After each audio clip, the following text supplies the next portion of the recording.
Go ahead and get started. Thank you, Matt. Thank you all so much for being here today. We are super happy that we can continue to provide these events for you through our program, SBIR Connect, and our partnership. Before I introduce the panelists, I'd like to talk a little bit about Connect, our program and partnership for all of those of you who are new. If you are not new, please bear with me for a second. To Connect, we are a nonprofit. We've been around for 35 plus years. And we aim to help entrepreneurs in life science tech scale through our different programs. Our programs all vary, but they focus on really providing access to mentors, education. We have different sets of office hours with some of our partners, such as IT, legal, and our very own SBIR office hours. And we also have a couple of new programs and initiatives. I want to share one, and that's our Capital Insight series. It'll be a series of workshops covering topics related to financing your startup. We have the first event next week on the 29th. And I believe the focus of that one is insights on your funding strategy. So I'll post those comments, ask comments for you to check out. So now for our program and partnership. SBIR Connect is a Connect program, but it was created through our partnership with NIWC Pacific under NAVWAR. NAVWAR is the Naval Information Warfare Systems Command, and it is one of the Navy system commands or SysComs. I don't want to scare you off. Shadi will go ahead and talk a little bit about that, and you'll get to meet some of their SysComs today. But through our partnership with NAVWAR, we hope to bring more awareness to the SBIR and STTR program and help foster relationships between government and industry. So today, as I just mentioned, we are happy to highlight some of the SysComs within the Navy. So we will be doing a series of these to highlight more in the other SysComs that we have, because it's important for you to understand that each SysCom is a little bit different. They all have their own areas of responsibilities and their own budgets. So in order for you to know where your technology might find a home, it's important to know what they're doing and what they focus on. So today we're joined by the Naval Air Systems Command, or NAVAIR, and the Naval Facilities Engineering Systems Command, or NAVFAC. So we have Christy Wigman, the SBIR STTR Program Manager at NAVAIR, and Gladys Icebro, the Deputy Director for RDT&E programs at NAVFAC. One of the programs she oversees includes the SBIR STTR program. So I want to say thank you to all of our panelists for being here today. And enough about me. I spoke very fast. Hopefully that was clear, but just one housekeeping rule. We will hold the questions until the very end. So just feel free to post them on the Q&A. And at the very last portion of our workshop, we'll answer those questions. So without further ado, I will introduce our first speaker, Shadi Azum. If you've been to our workshops in the past, you've probably seen him. He is the NAVWAR SBIR STTR Program Manager. So Shadi, if you can please come on camera while I share your slides, that'd be great. Thank you. Thank you. Hi, everyone. My name is Shadi Azum. I am the SBIR STTR Program Manager at NAVWAR. That's the Naval Information Warfare Systems Command, based out of here in San Diego. I will have my own dedicated time slot to kind of share what NAVWAR does, just like Gladys and Christy are doing, but in a different day. But I did want to take a moment to just share 2 slides that hopefully is a good primer before we introduce our guest speakers. Basically, just like Gretel mentioned, we are kickstarting a series where we're introducing more than just what NAVWAR does, and to give our respective community insight into what some of the capability gaps or needs are at different commands. And Gretel did mention perfectly about a SysCom, and just to give everyone that may not be familiar with what a SysCom really is, it's also known as a systems command. Underneath the Navy, we kind of term these also as material agencies. SysComs in of itself basically are responsible for the design, the construction, and the maintenance of military systems. And each SysCom in particular is associated with one particular facet of the Navy. So you'll find a SysCom that's responsible for aircrafts like NAVAIR, or facilities like NAVFAC, where Gladys comes from. For mine, it's weird. We're in charge really more on the cyber domain, so that's what NAVWAR does, but that's again for another later time slot or another day. But I also wanted to share this is a two-slider from my perspective of how commands do interoperate within the Navy with respect to SBIR and SCTR. And I try to summarize it here in a very high level viewpoint. Every SysCom does have their own respective SBIR and SCTR budget. It's our own funding line that we use. So NAVWAR has its own SBIR, SCTR funding pot. So does NAVFAC, and so does NAVAIR. And then that also, with their own respective budgets, they have their own personnel that manage the program. So I and a team of other individuals manage it for NAVWAR, and so does Gladys and Christy for their respective commands. And then each one of us too, whenever people come to us and they ask like what we spend our SBIR budget on, I know different agencies do some things different. And if you've been to some of our previous sessions that Gretel has hosted, you'll probably notice that they spend it more on like if an idea is really innovative versus something that's more of a capability or need-based.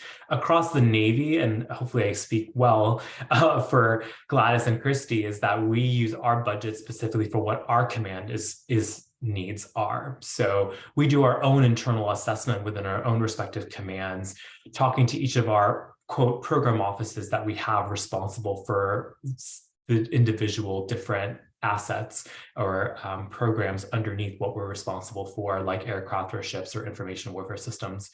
And we base our SBIR SCTR projects based on that.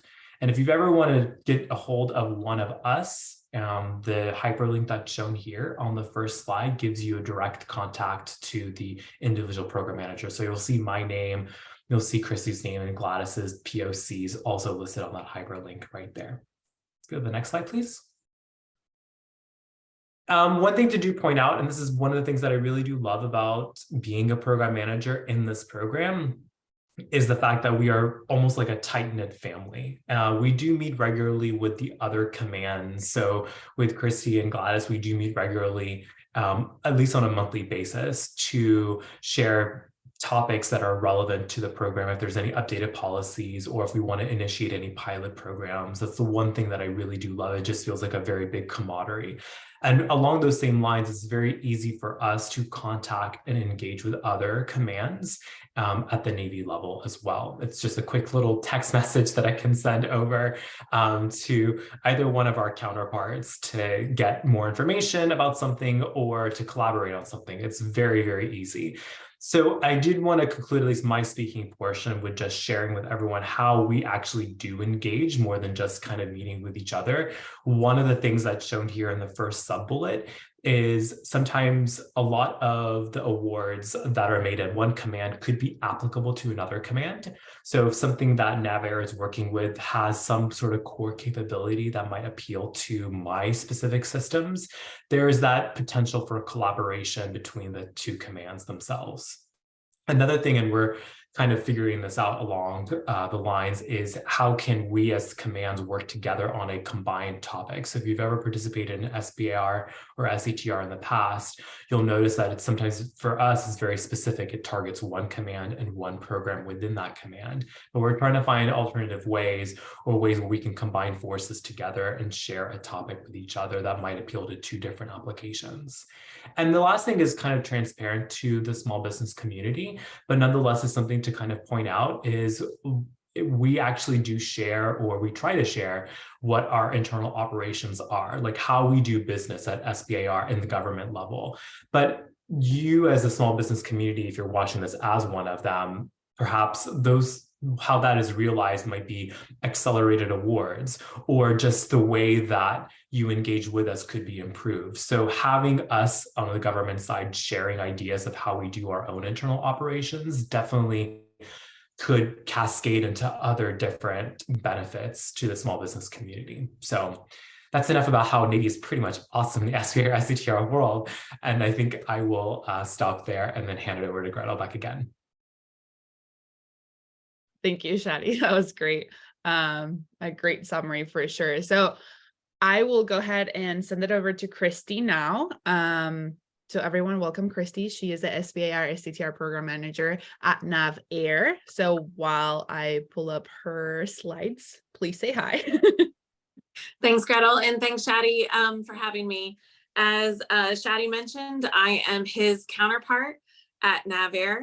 So I manage the SBIR STTR program for NAVAIR, and we deal with everything basically that has to do with naval aviation. So all naval aircraft and all of the support equipment, analysis, everything that goes along with supporting naval aircraft. And I do see the slides are up. I think we're just waiting to go into presentation mode. So I will say that what we do is we do, as I mentioned, we not only develop and acquire the platforms associated with naval aircraft, but then also the support equipment, the weapons associated with the aircraft, and the ability to operate and sustain the aircraft at sea. We also provide all of the analysis and decision support for the cost and schedule and performance associated with the aircraft. And I should also mention that we are also responsible for marine aircraft as well.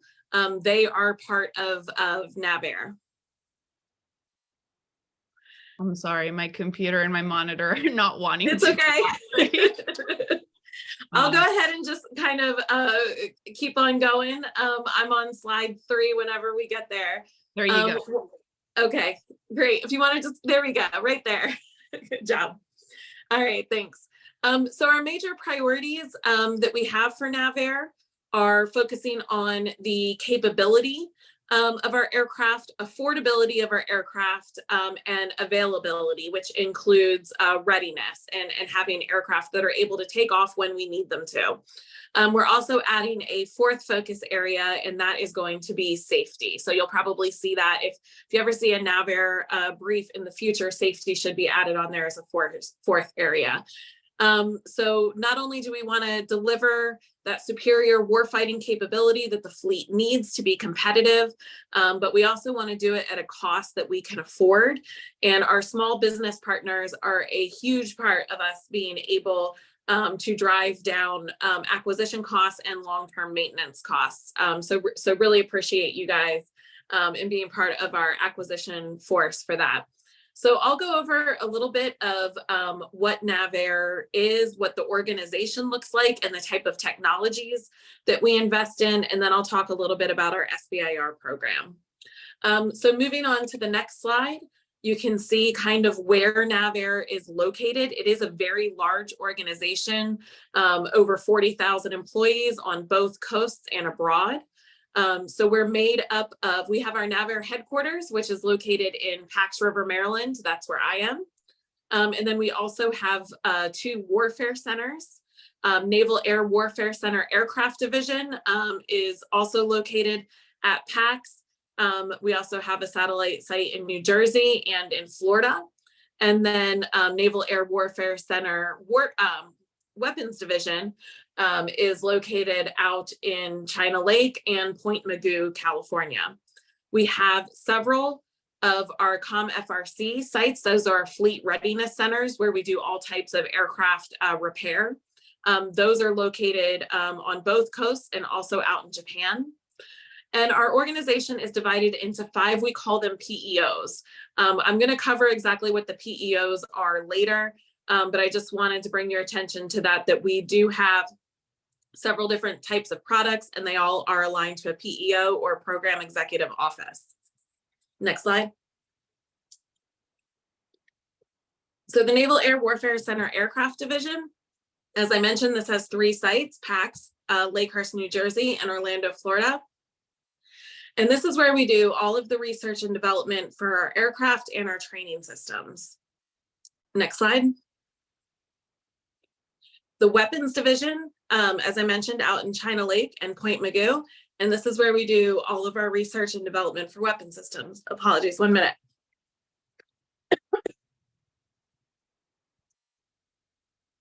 All right, next slide. And then these are our COM-FRC Fleet Readiness Centers. As I mentioned, this is where we do all of our repair and maintenance on our aircraft. Next slide. There are 3 levels of aircraft maintenance. NAVAIR is concerned mostly with level 2 and level 3. This is where we're actually bringing the aircraft in to work on the engines, do the scheduled maintenance, the in-service repair, and then larger modifications to upgrade the aircraft and do larger field team services. So these are our product lines that I was mentioning. So the major products that we have coming out of NavAir are aviation systems, fixed wing aircraft, rotorcraft, unmanned air systems, and weapons. And now we'll go into the program executive offices. PEOA is our ASW and rotary wing PEO. So all of our aircraft that do any type of anti-submarine warfare, maritime surveillance, or all of our helicopters are here in PEOA. So you can see these are the programs that are aligned to PEOA and the types of things that they specialize in. Next. PEO Common Systems covers all of the elements that are common across all aircraft. So this is everything that touches the human, the aircrew systems. It's also our training, any type of electronics that are common across aircraft. So we do have some of our communications are involved in here, and then some of our specialized aircraft are covered in this PEO. PEOT is our tactical aircraft. So this is your F-18 and any of the fixed wing aircraft that we have, especially those for special duty, such as the E-2. And then PEO UNW is our unmanned systems and weapons. So all of our UAVs are out of PEO UNW, and then also all of our weapon systems that are developed out in China Lake fall under PEO UNW. And then finally, we have JSF. JSF will eventually become part of PEOT, the tactical PEO, but right now, because the program is still so large, it does have its own PEO. So those 5 PEOs are basically the major customers that you would have at NavAir for any type of technology or services that you are providing. Just to give you an idea of what our main capability priorities are, these are our science and technology priorities that have been put out by our Chief Technology Officer. And basically what we're looking for is ways that we can improve our current and future readiness. And this means knowing how our components are going to degrade and being able to develop fast and flexible repairs. We do this by investing in improved inspection techniques, agile repair capabilities, looking at new types of composites, and also incorporating AI into our maintenance environment and our supply chain. The next priority we have is accelerating the delivery of capability and increasing lethality to the fleet. So this means not only increasing improving the range of our aircraft, but also the endurance of the aircraft and the weapons, integrating and protecting our networks, being able to operate in a distributed maritime environment, able to be more effective, increasing our standoff range and staying out of the weapons engagement zone. So to meet this capability, we want to invest in technologies such as non-RF communications, free space optics, lasers, and definitely things that let us own that RF spectrum while denying our adversaries access to it. Finally, we do have a priority of bringing all of these capabilities onto our new platforms. So we want to incorporate these into our air wing of the future, making it more capable and survivable in a contested environment, and being able to bring these technologies into future unmanned teaming, and flexible new concepts for developing new sensors and weapons. We do talk a lot about future vertical lift as a new program for the next generation of helicopter platforms, and also next generation air dominance is our next generation of tactical fighters. So we're actively making investments now into technologies that we know are going to want to be, we want to be on those family of systems. Next slide. These are research areas of interest for NavAir. I will not go over all of these. I did want to just provide it to you kind of as a takeaway, because it does go a little bit more in depth in all of the different types of things that we are interested in funding technology and research development in these areas. So then to go and talk a little bit about our SBIR STTR program, if you're familiar with the NAVWAR SBIR STTR program, ours is very similar. So there's not a whole lot that's different. But just in case there are people online who aren't familiar, I will go over it just briefly. SBIR is the Small Business Innovation Research Program. STTR is the Small Business Technology Transfer Program. The main difference between the two is in STTR, small businesses do have to partner with research institutions. The main purpose of the program is to stimulate technological innovation and using small businesses to meet our R&D needs. We also do want all of our investments to have commercial potential as well. We definitely want the companies to benefit from the research that we are paying for and have them have the ability to commercialize and market the technologies that they develop. And this is the primary vehicle through which the DoD funds small companies to perform innovative research. It is a 3-phased award system. I'll go over what those phases are in a slide or two. And it is very competitive program. We usually award 3 to 5 companies per topic for a phase 1, and then 1 to 2 of those companies go on to phase 2. Next slide. This just gives you a little bit of an idea of the scope of our program for FY22. We had about $90 million for SBIR and about $15 million for STTR. We generally execute anywhere between 120 to 170 million of those 2 programs combined. You can kind of see there at the bottom how our budget has kind of gone up and down. It just goes up and down along with the top line NAVAIR RDT&E extramural budget like the other programs. You can see the number of contracts that we generally have out in a year. And you can see kind of how they're dispersed across those PEOs that I just talked about. They all kind of get the same amount of topics based on how much of the funding came from their programs. And then you can also see how our topics are dispersed across our S&T domain or mission areas, as we call them. We did have, we only advertised 28 topics last year. That was a low year for us. We only participated in 1 BAA. Normally we will participate in 2 BAA. So normally you'll see that number as about double. So last year was a little bit of a low year from us from that budget going down. We had to kind of recoup. And we expect that we are participating in 2 BAAs this year, and we'll expect to be doing that in the future. So this is where you can kind of see the progression of the program over those phases that I talked about. Phase 1 is a feasibility study, and companies receive $140K for that 6-month contract. As I mentioned, we generally award 2 to 3 companies for that phase, and then we will select 1 to 2 companies to go on to phase 2. So they will get an option to kind of bridge that gap while we're negotiating the phase 2 contract. The phase 2 contract is generally 2 years and usually around $1 million for the base and $300K for the option. And this is where the real work of the SBIR is done in that technology development phase and hopefully developing some type of prototype and doing some type of technology demonstration.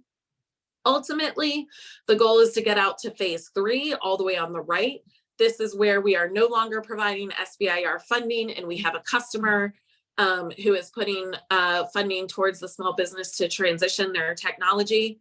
At this stage, funding can be unlimited as it's no longer tied to the SBIR program. However, we recognize that not all companies are able to get straight from the end of their phase 2 to phase 3. There's often some additional work, some additional technology demonstration and technology evaluation that needs to be done. So we do have kind of a middle area there in the blue, which is called our CRP or Commercialization Readiness Program. And we do have a couple options there for if companies do need some additional funding to get to that phase 3 place where they can get the customer to commit program funds. So an enhancement is when we are matching other mission money. A phase 2.5 is when we are negotiating a whole new second phase 2 contract, generally can be up to another 2 years. And an expansion is just when we're adding some additional funds on the pre-existing phase 2 contract. There's different strategies there depending on what the company and the technology needs, and also the level of commitment from the program office. It is important to say that for this piece of the process, we do have to have really high commitment from the program office. They often have to be willing to sign a technology transition agreement or provide matching funds as well. So having a program office advocate who believes in your technology and is really has a plan for transitioning that is key to getting the additional funding at this stage of the program. Next slide. This is just a little bit more about that commercialization readiness program and kind of what the goals of it are. It's important to know that the companies can't really apply for this. It's something that their TPOCs have to apply for, and that they're, again, that as an advocate in that program office or in that PEO is really supporting this additional funds. I will mention, though, I know one of the things that Shadi mentioned is the ability for us to collaborate on efforts. This is the stage where a lot of that comes into play. And one of the things I think is great about the SBIR program is the fact that we are able to leverage each other's investments. So if you have developed a technology for NavWar that we see an application for at NavAir, we can go straight to you to get that solution. And if Shadi has awarded a phase 2 at NavWar, we can then award a second phase 2 out of NavAir to adapt whatever you've developed for NavWar for our purposes. So this is a really great flexible piece of the program that gives us some of those tools to reach over and collaborate with the other SysComs. Next slide. Phase 3, as I mentioned, is the ultimate goal of the program.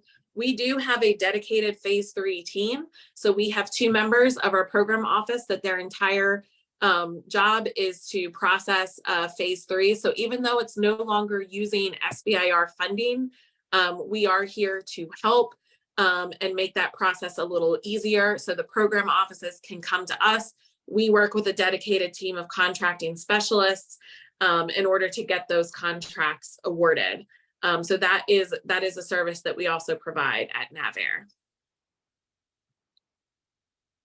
And then finally, we just have some ways for you to connect with NavAir via social media, via our podcasts, the different ways that we're out there and that you can get more information about us. And then last slide is just some contact information with my name if you do have any questions. Thank you so much, Christy. That was great. Super helpful. If you're a little confused as to why the funding fluctuates so much, so SBIR, SDTR, both programs are a tax on R&D funding for each agency. So the budget for each is going to be vastly different. There is 11 federal agencies that participate, and that's the reason why.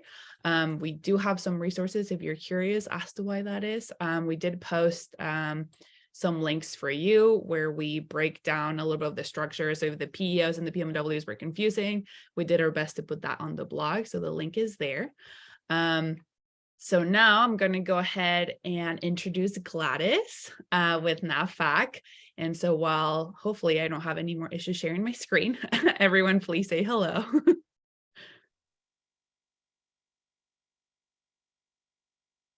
Hello, everyone.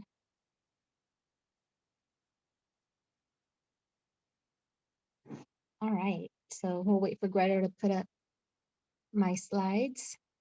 So hello, everyone. My name is Gladys Aispuro. I am from NAVFAC, and I am the Deputy Director of Research and Development Programs, and I do manage the SBIR program. So between myself and Tim Petro, who is a Director of R&D, he's actually the PM, the SBIR PM, NAVFAC SBIR PM. And so we help manage this program within NAVFAC. And we manage it out of our SysCom, which is the Engineering and Expeditionary Warfare Center, EXWIC. So NAVFAC, the Naval Facilities Engineering Systems Command, NAVFAC, like our mission. So NAVFAC is the U.S. Navy's Engineering Systems Command and provides the Navy and U.S. Marine Corps with facilities and expeditionary expertise. Some of the 5 business lines, there are 5 business lines within NAVFAC, under NAVFAC. And these are design and construction, environmental, expeditionary, public works, and asset management. There are 13 component commands, where XWIC is one of the 2 specialty centers under NAVFAC. The other components are made up of the facilities engineering commands, the FECs, which report to our 2 NAVFAC commands, NAVFAC Land, which is in Norfolk, and NAVFAC Pacific, which is out of Pearl Harbor in Hawaii.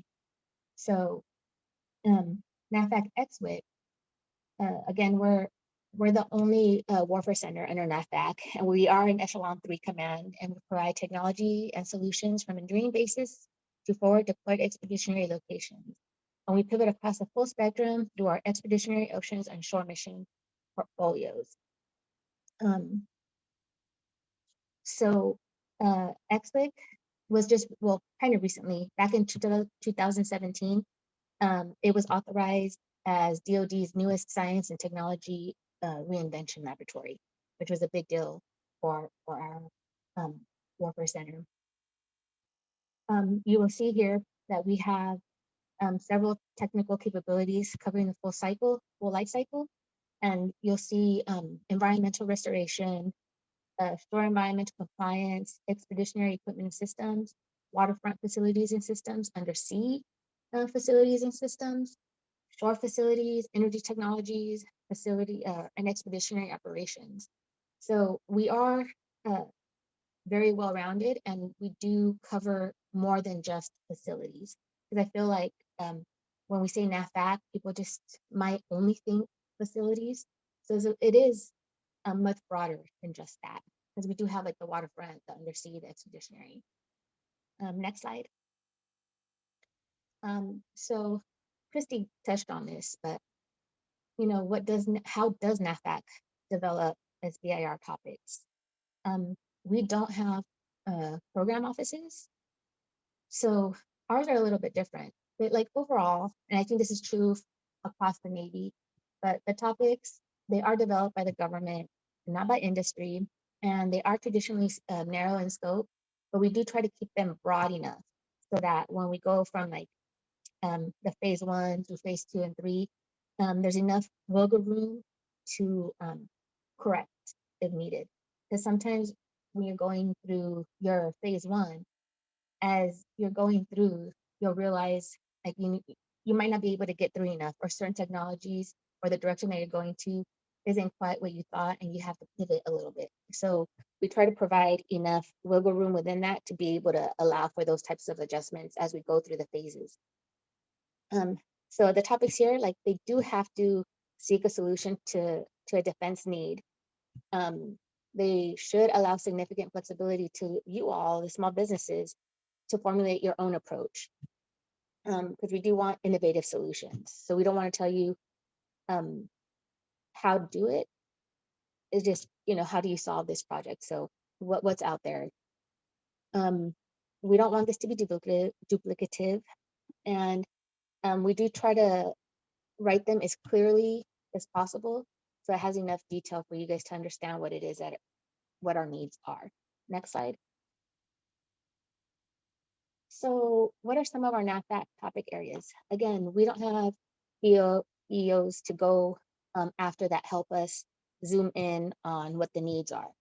So our folks, like our topic writers, they do, you know, it's just all over the place. They do look to our national defense strategy, or to the CNO's navigation plan. We have a NAVFAC strategic design out there. And then some other considerations that we do have, like the 3 pillars of energy security. We do have domain or mission specific guidance. We have communicated fleet needs, like the urgent operational needs or the joint emergent operational needs through the UON and the GEON. And just any kind of capabilities with a strong fleet pool. So pretty much we have to look at all these various strategic documents and guidances and policies.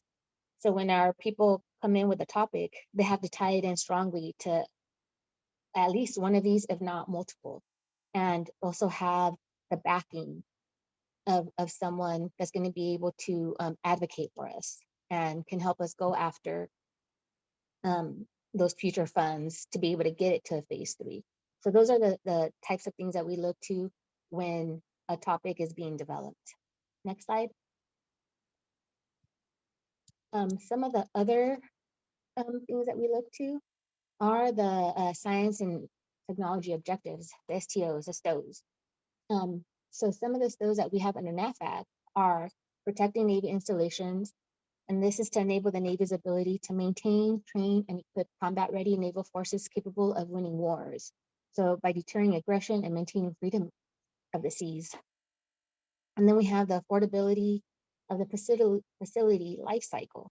So this is in response to rising construction costs. I mean, just everything's rising. So at this point, we're looking for research that will validate and facilitate the use of new, inexpensive, and resilient building materials. We have climate resilience. So this is just across the board, everything doing like climate change type of initiatives. Very hot topic right now. So under our climate resilience, the research in this area what we're looking for is to focus on preparing installations to be able to withstand the extreme events that are starting to happen. Because we have all these bases like along the water, and with the sea rising, like what are we going to do? How are we going to do? We can't just like up and move a whole Navy base further inland. So what are some of the things, tools, what can we do for this?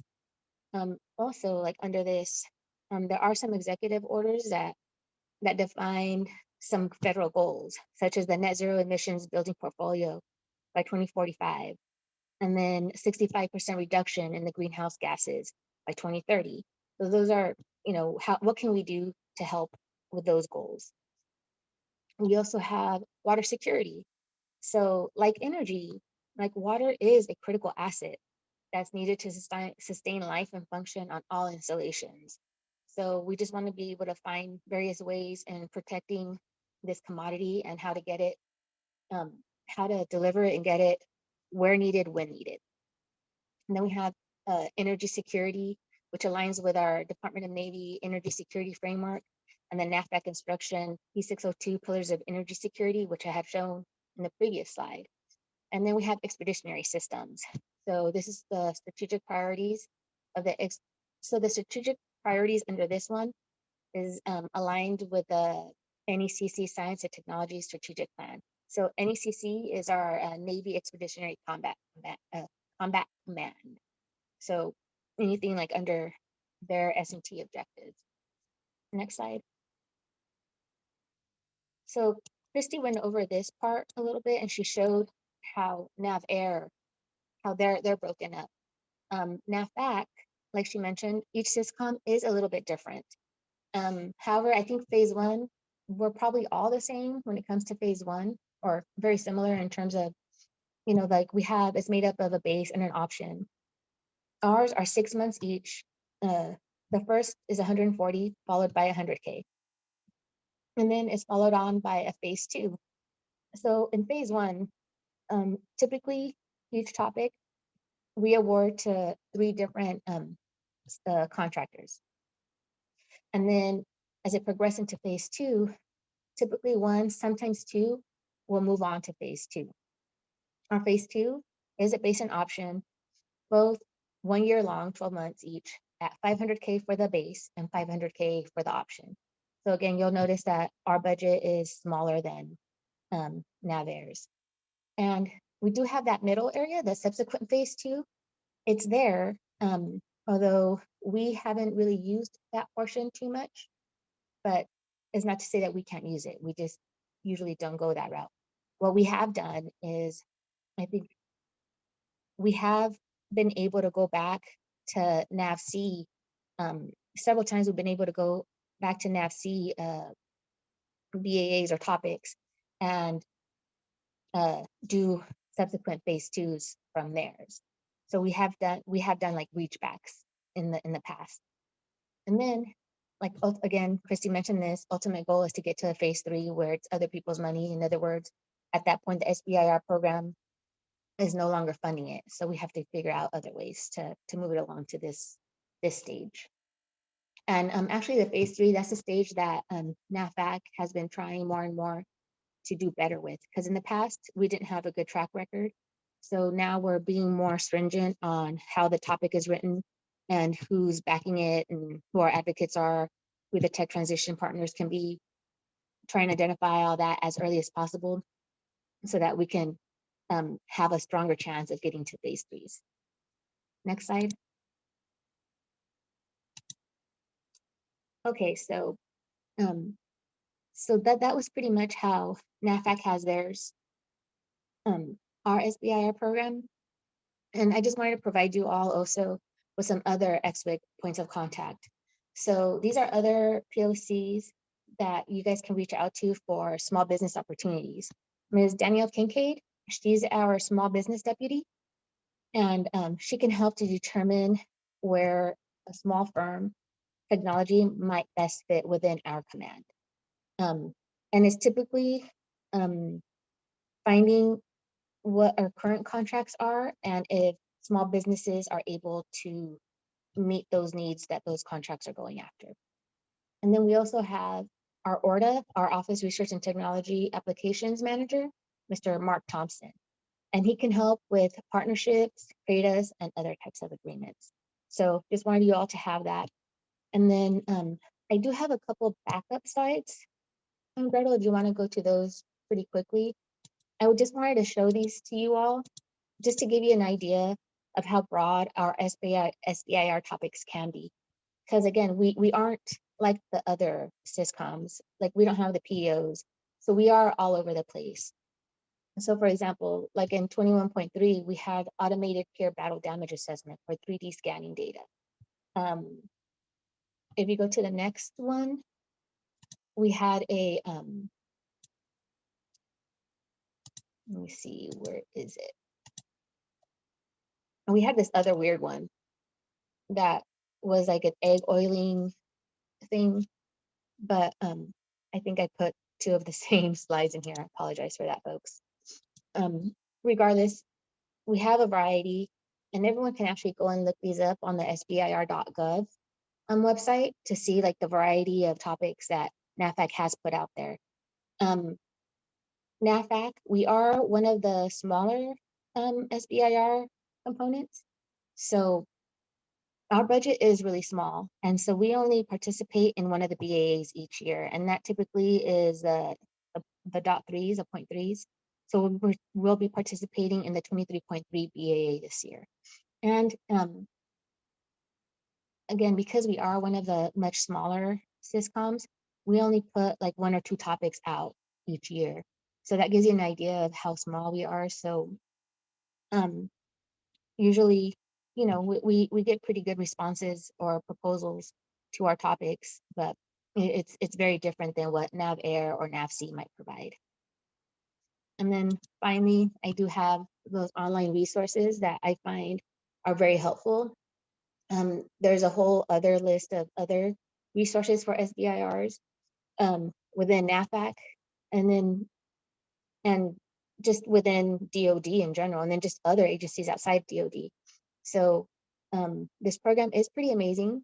And so, you know, I guess my recommendation to you guys would be not to limit yourselves just to one specific syscom or just the Navy, you know, the Army, Air Force, all these others have some great topics out there that you guys might have a great technology that can meet their needs. So thank you all for your time. Thank you so much, Gladys. And I want to reiterate what you just said. I think it's very important to know, and that's the reason why with this workshop is to understand that there's very different agencies and resources within each of those to hopefully find the best fit for your technology. I mean, the DoD is massive. The Navy's one subset of the DoD, and within the DoD, we have the Navy. I mean, within within the DoD, we have the Navy, and that has all of these different SysComs, right? So you can imagine how large the SBIR program is. We did have a Q&A that I'm just going to answer live. I think everyone provided their emails within the slides, and we will share those after the event ends. So with that, there was some questions that came through registration. I'm going to head and ask one that's kind of going from Gladys's, which is how easy or difficult is it to work with topics from other agencies? So I think Christy and Gladys, you both mentioned, and Shadi, you both mentioned that you can work together if, for example, Shadi at NAVWAR had a topic that later on NAVAIR can use, you can work with them. So is that the same for different agencies such as the Air Force or the Army? And whoever wants to answer, please go ahead. I can take that one if you want, since I think we do that a lot at NAVAIR. It is the same for other agencies. So we often take Air Force topics as an example. So there's a lot of technologies that are being developed for the Air Force that are also applicable to NAVAIR. And so we often will award a second phase 2 on off of a original Air Force topic. So that's pretty common and just as easy. The one thing I will say is there is a limit of 2 phase 2s per topic per company. So while Air Force can award 1 phase 2 and we can award 1 phase 2, if then Shadi came in and he wanted to award a phase 2, we wouldn't be able to do that. We can only do up to 2. Thank you. I think that's also an interesting question that we've been getting with the announcement of an open topic. So I think a lot of people have been asking if there's going to be open topics opportunities within the Navy and how that's going to look. So whoever wants to take that one, I think the question was, is all of the Navy going to have the same open topic, or is it going to be each SysCom, or is that something that you're still working on? And whoever wants to answer that one. I can take that one too, if you want. We are working on an open topic. We are expecting it to come out in a BAA this summer, probably mid-June is when I would look for that to be announced from the Navy. But it's still formulating, but it may not be one topic for the entire Navy. There will likely be at least specific, it'll probably be a broad technology area, not completely open, but a lot more flexible for solutions. And there likely will be different areas of emphasis for each SysCom. Will it be similar if some of the attendees are familiar with the, I think 19.3 that it was that the Navy did for AIML, was there was different focus areas? Would it be something similar possibly? I wasn't here for that one, Okay. but I have seen it. And I do think it might be somewhat similar. I think those ones may have been even more specified than this will be. This will probably be broader than those is my guess. Okay, thank you. And I think for that one, there was a newsletter that came out that you can look at NavyCyber.com, where Bob Smith actually talks about the open topic. And although it will be open, it will once again be in terms of making sure that our warfighters are still supported through the SBIR CTR program. So there was a couple questions on that. So thank you for answering that. Yes.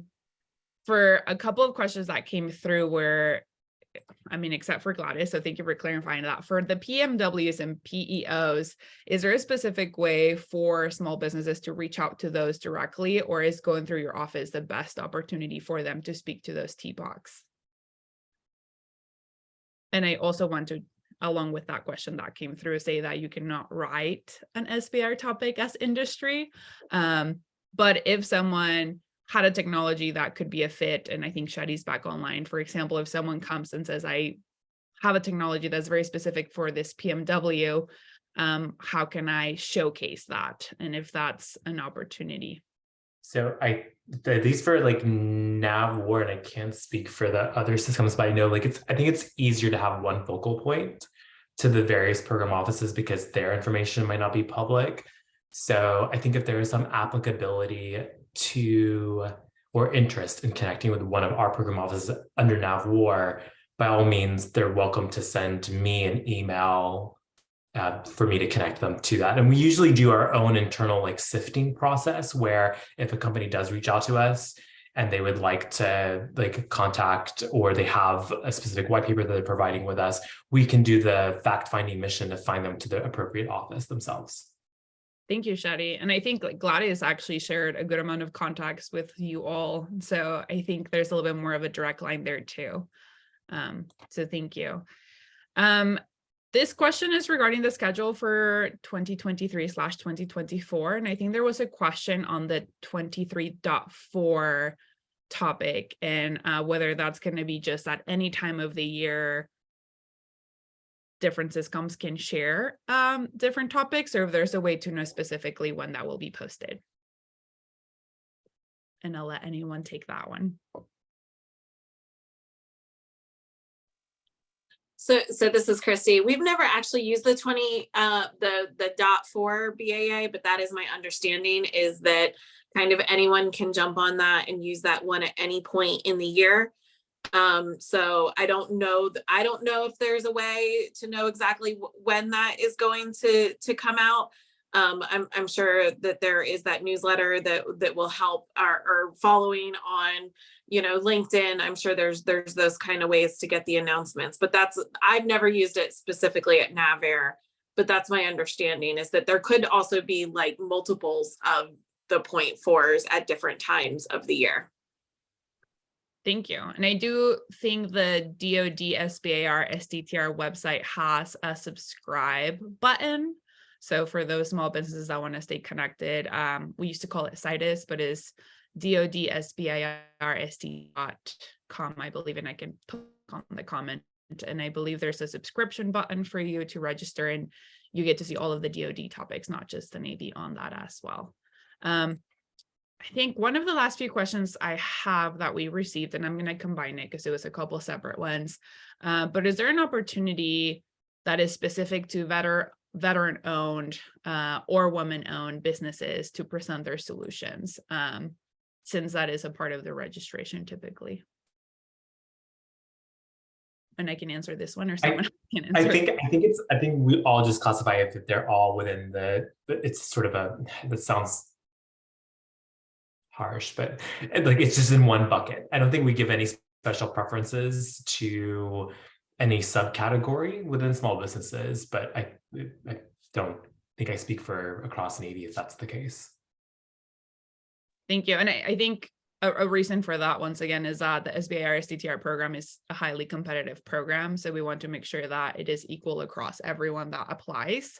I do know that the Office of Small Business, I think, at least I know where I saw that they did a little bit of slides, and might have veteran programs that are out there, but they're not in relation to SBIR and SDTR. I did receive a question on link to the memo to the open topics. I will send that in 1 second, but it's navysibir.com for those of you who are just listening. And then you can find them there under the newsletter. I think you see Bob Smith's face in there too, so it'll make it easier to find. So we have a couple minutes left. I do want to mention the 23.1 cycle ended last month. So keep an eye out for that. There's a couple questions on the schedule. You can find the schedule once again on navysibir.com. It lets you know the pre-release, the open and the closed periods in there. And I'm just going to take this time because there's no other questions. So I'm just going to take this time to thank our speakers for being here today, for sharing their information and sharing their contacts, as well for the small businesses to reach out to them. I'm super thankful that you're here. I think it's incredibly important for everyone in our community to understand a little bit more about the Navy and how the program operates with each one of you and what your interests are. So thank you, Christy. Thank you, Gladys, and Shadi. Always thank you, because you're always a big supporter and a big part of our partnership with Connect. So with that, I'm going to just type in a couple of links, last minute links. But if there's no other questions from the attendees, I think we can go ahead and call this to order and end here. If there is any questions for you attendees, you can email me, email Connect, and I can make sure that those trickle down to Christy, Gladys, or Shadi. You can reach me at sbir@connect.org. You can also email Connect, team@connect.org, and we'll get that information to you. We will be sending a copy of the slides. Thank you, Christy, Gladys, and Shadi once again for sharing those, and a link to their recording as well. So thank you. I know you guys, well, I think Christy's in the East Coast, so I do want to be mindful of the time. Thank you again for your time. We appreciate it. Thank you, everyone. Yeah. Thank you. Bye, everyone.